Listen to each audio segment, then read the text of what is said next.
Let me ask you a question. How much courage must a dynasty have to make monarchs of other countries sincerely honor its leader as the Heavenly Khan? How much confidence must it have to allow completely different religions and cultures to coexist and thrive in its capital city? Founded in 618 AD, China's Tang Dynasty accumulated strength for over 100 years. It went through Emperor Taizong Li Shimin's Chang'an region of hard governance, followed by the continuous efforts of Emperor Gaozong and the Wuzhou period. By Emperor Xuanzong's time, everything reached its peak. Cities were prosperous and rural areas were wealthy. The population rose from over 2 million households during the Wude period of early Tang to nearly 9 million households at the end of the Kaiyuan period, an increase of almost 4 times. Its national power was unprecedentedly strong, leading the medieval world.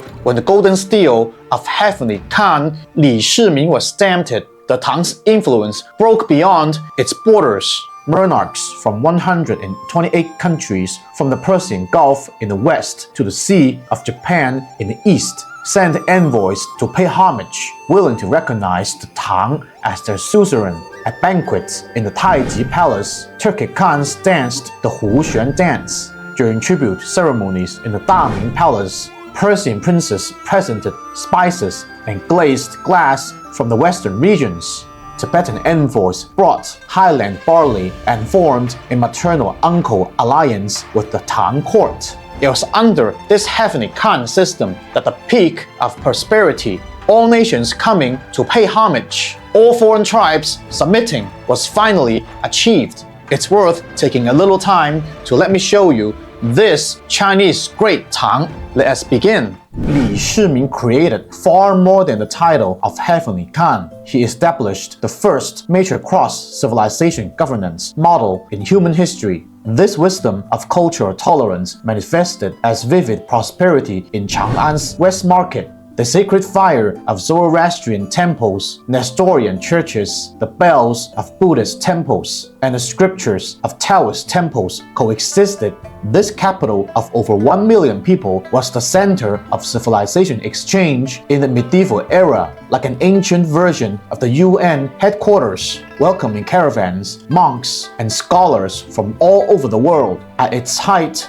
the Tang Dynasty spanned 12.37 million square kilometers, equivalent to the total area of modern China, North Korea, and the 5 Central Asian countries. It reached as far south as Annan, north to the shores of Lake Baikal, west to the Aral Sea in Central Asia, and east to the southern tip of the Korean Peninsula. On this vast land, foreign merchants gathered and Han people lived alongside non-Han tribes. The camel bells on the Silk Road carried not only goods, but also the integration of different civilizations. Half of the Tang's confidence lay in its military strength, and the other half in the grace of its poetry and wine.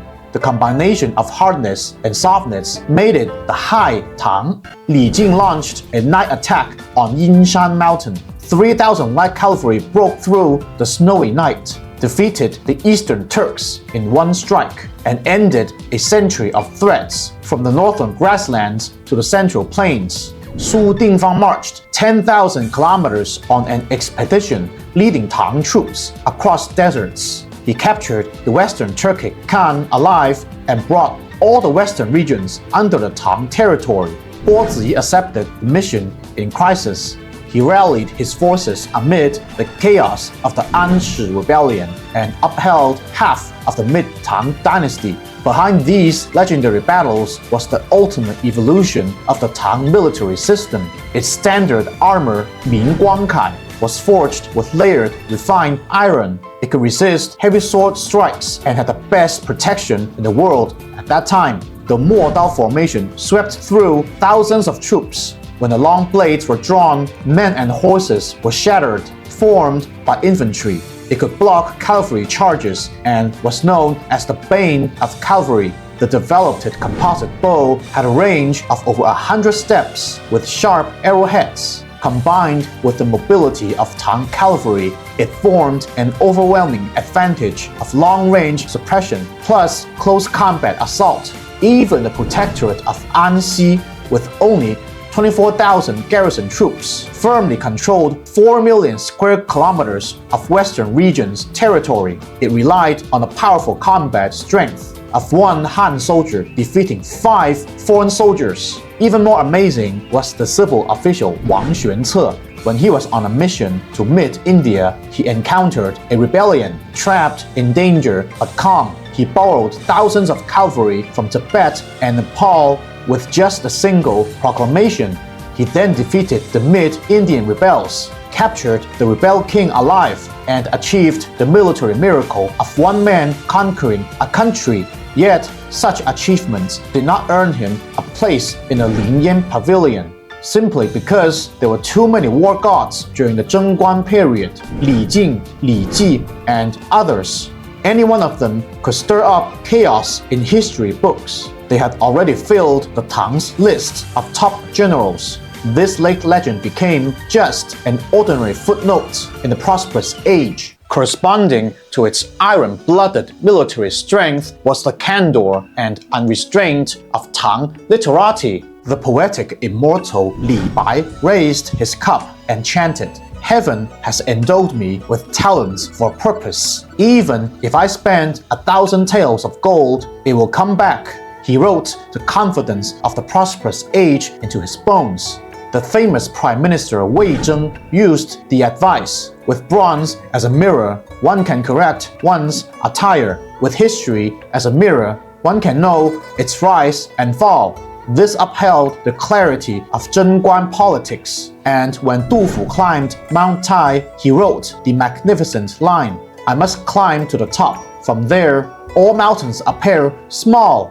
Wang Wei wrote on the frontier, "A lonely smoke rises straight in a vast desert. A long river reflects the round setting sun." This made the Western regions sincerely an eternal masterpiece. At that time, literati did not have to be confined by etiquette. They could pick up brushes to write great works and take swords to travel the world. This freedom was the most touching aspect of the prosperous age. All this glory stemmed from the institutional foundation laid in early Tang. After improvement, the 3 departments and 6 ministries system worked as follows. The Zhongshu department made decisions, the Menxia department reviewed them, and the Shangshu department implemented them. It formed a closed loop of separation of powers and checks and balances, while strengthening the centralization of imperial power. This achieved both administrative efficiency and rigorous decision-making. The Fubing system, inherited from the Western Wei, centered on soldiers being farmers. They were farmers in peacetime and soldiers in wartime. This reduced the national financial burden and reserved millions of elite troops, becoming the stabilizing anchor of national security. The imperial examination system also fully matured in the Tang Dynasty. It broke the aristocratic monopoly since the Wei and Jin dynasties. Poor scholars could enter the imperial court through their talents, continuously supplying governing talents to the empire. From Fang Xuanling to Zhang Jiuling, countless famous ministers from non-aristocratic backgrounds propped up the political backbone of the Tang through the imperial examination. These systems were the culmination of the institutional advantages of ancient China since the Qin and Han dynasties. With this solid foundation, the Tang Empire thrived all the way. It engraved confidence and calm into ordinary streets.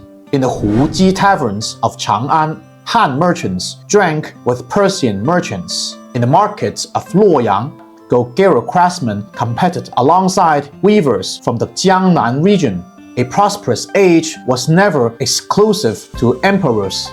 It was a daily reality that every Tang person could feel. Due to the great impact of the Anshi rebellion, Tang history is often divided into early and high Tang, which is the early period, and mid and late Tang, which is the later period. The former was the empire's glorious upward trajectory, while the latter was its struggle and decline after reaching the peak. The iron hoofs of An Lushan and Shi Siming's rebel army finally shattered the hot springs of Huaqing Palace. The once powerful empire suddenly fell into the bottom. But this empire never truly fell. When Chang'an fell, Tang troops in the western regions still defended the Pamir Mountains. They fought the Tibet for decades and never forgot the Tang until their deaths. During the late Tang, when military governors divided the land and the world was turbulent, Zhang Yichao led the Guiyi army westward. He recovered 11 prefectures in Hexi along the way, making the Tang flag fly again over Dunhuang. In the most tragic way, this empire proved that the only one who could defeat the Great Tang was itself. Yet, the soul of the prosperous age never truly died. The moonlight of Chang'an once illuminated the entire Asian civilization process. Zoroastrianism, Nestorian Christianity, and Buddhism coexisted here. Hu music, Han dances blended here. Li Bai's poems and Tang army's victories and Wang Xuance's proclamation together wove a civilization's model of openness, confidence, and inclusiveness. What the Tang left for later generations was never the number of its territory or the accumulation of wealth. It was Jin, a confidence to embrace the world and achieve legends. When we look back at the High Tang, we see not only the peak of a dynasty, but also what a civilization should be. It feared no differences, spared no inclusiveness, and lived a magnificent life in dialogue with the world.